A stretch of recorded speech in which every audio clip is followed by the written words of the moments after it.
Assalamualaikum warahmatullahi wabarakatuh. Hamdan laka ya Allah, salatan wa salaman alaika ya Rasulullah, wa ala alihi wa sahbihi kulluhum habiballah amma ba'du. Apa kabar para teman-teman, para ikhwatal iman dimanapun Anda berada?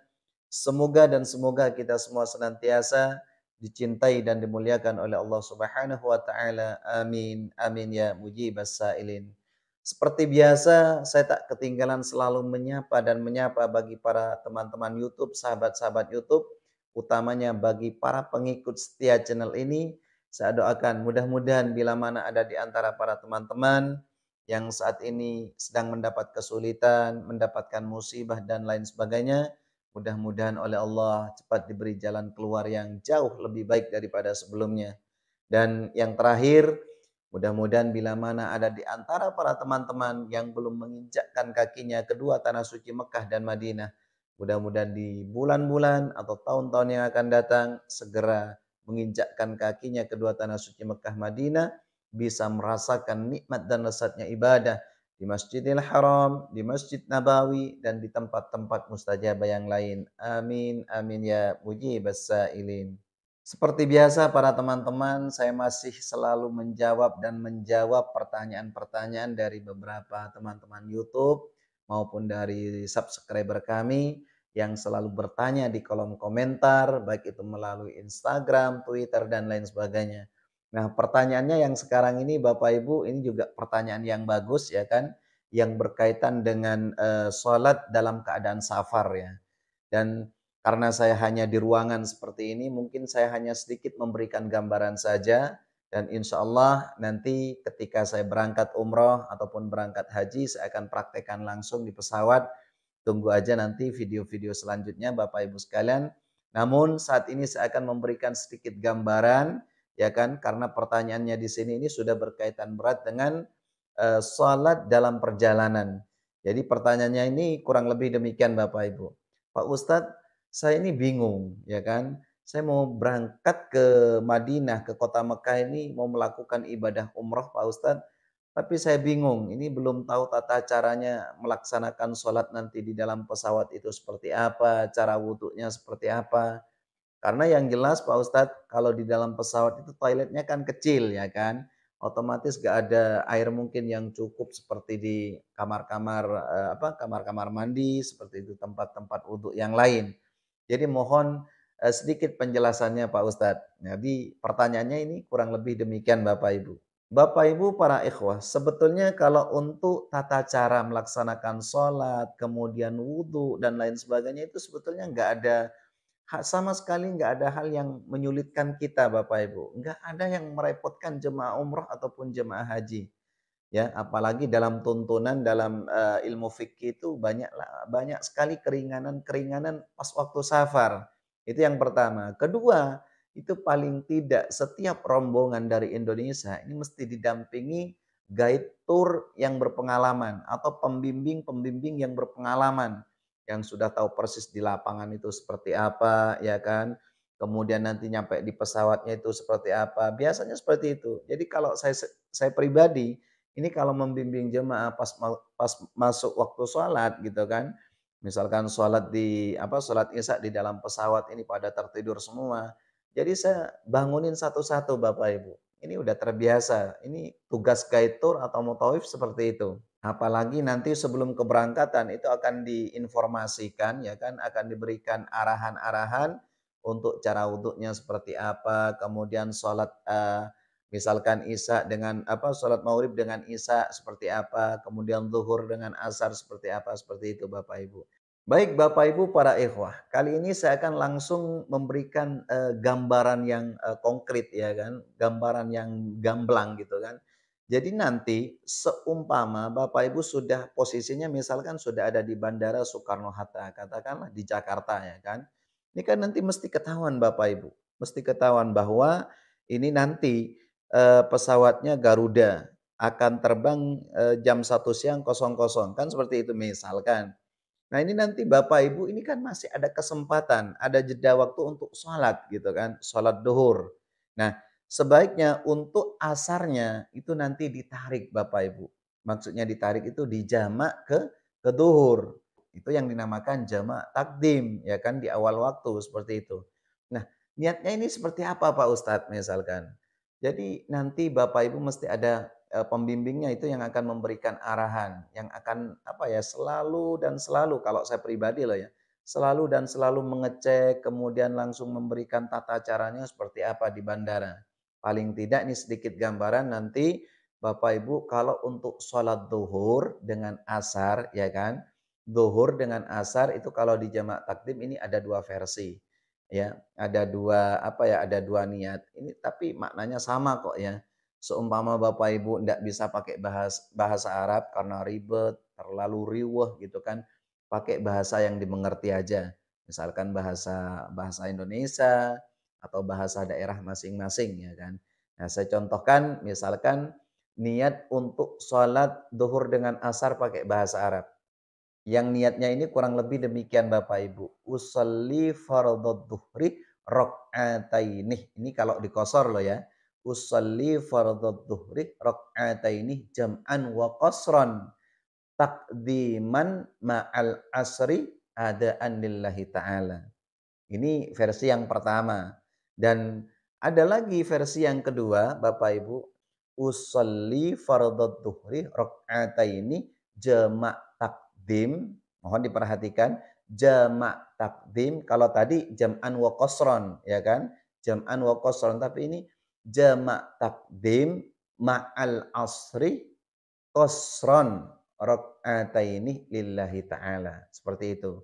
Nah, ini gambaran niatnya seperti itu. Jadi kalau misalkan di antara Bapak Ibu ini riweh, ribet gara-gara niat, daripada Bapak Ibu nanti malah apa ya, mohon maaf, ngawur nanti niatnya, nggak tahu kemana yang dituju, yang diarah, mendingan pakai bahasa yang dimengerti saja, ya kan?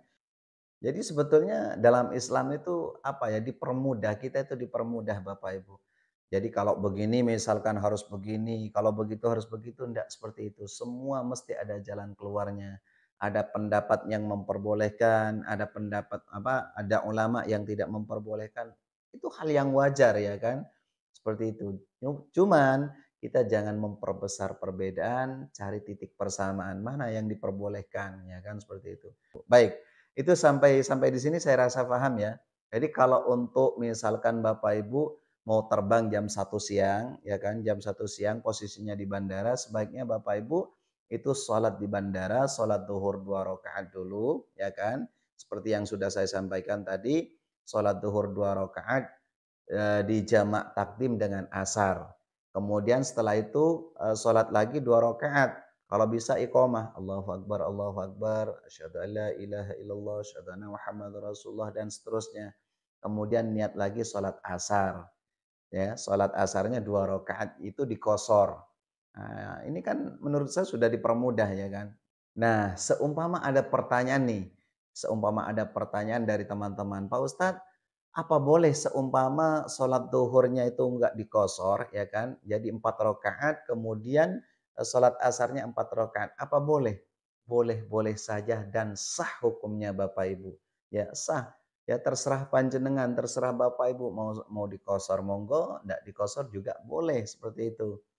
Nah itu tadi kan contoh yang paling gampang ya, udah jelas-jelas boleh Bapak Ibu sholat di bandara ya kan. Karena sholat duhur dengan asar masih bisa sholat di bandara. Sekarang nih Pak Ustadz misalkan, untuk di pesawatnya itu nanti gimana untuk sholat maghrib dengan isya? Ini seringkali ditanyakan jemaah Bapak Ibu.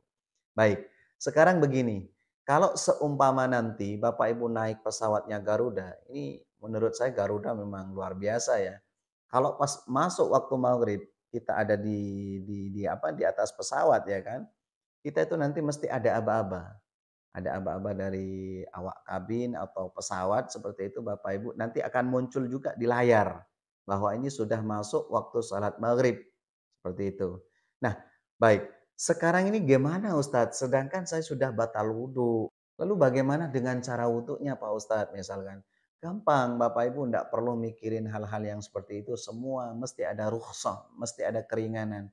Jadi Bapak Ibu itu cukup bertayamum, ya kan? Sudah saya berikan contohnya di video saya sebelumnya.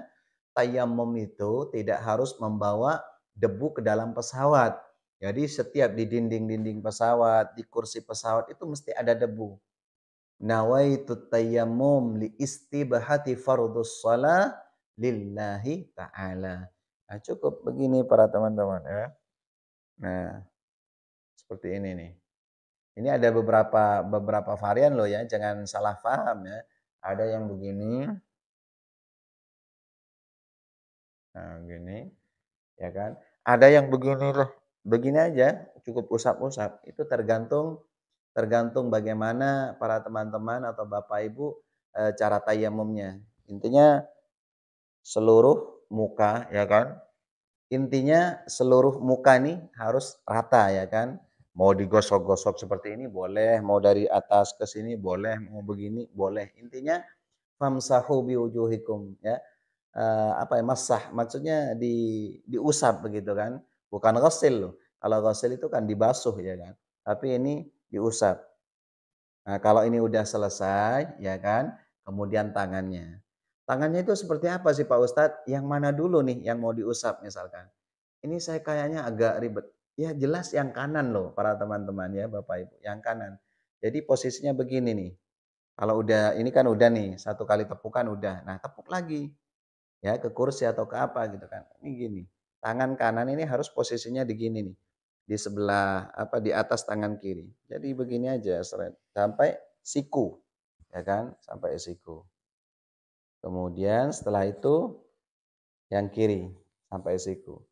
Nah, Ustadz, sepengetahuan saya kayaknya cukup sampai lengan ya, bukan ilal marafikin. Tapi alal kafain, ya kan? Boleh memang ada yang memperbolehkan, ya kan? Ada ulama itu sebagaimana yang sudah saya sampaikan tadi.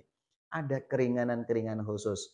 Ya, ada alal marafikin ya, di siku sampai sini, ada alal kafain sampai sini. Itu boleh. Misalkan Bapak Ibu ini mau buka kancingan atau apa ribet ini terutama yang ibu-ibu nih, ribet gitu. Cukup cukup sampai sini. Nah, kemudian begini.